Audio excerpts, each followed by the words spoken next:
सरकार को आखिर कौन सेफ्टी को देखा लाउनी बिना रेस्ट जो पिला माने काम करके एक्सीडेंट है मरुचंती ये सरकार कौन सेफ्टी को भी देखा लाउनी सरकार को आखिरे कि प्रकार अंधा पुटुड़ी बंधा ये से सरकार जानी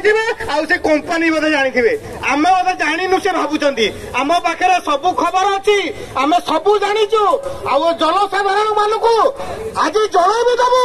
तुम कंपनी आ सरकार मध्य जो चली तालमेल से तालमेल प्रति आमे माने आज जो 12 घंटा काम करुचे आमको मजूरी केते दिया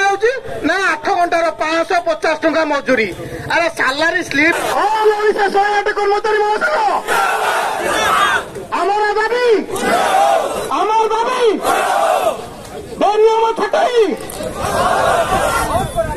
70 जन को पुनः नियुक्ति 70 जन को पुनः नियुक्ति अन्य चलिब नहीं जदि चल अन्याय अत्याचार चलिब नहीं ओडिशा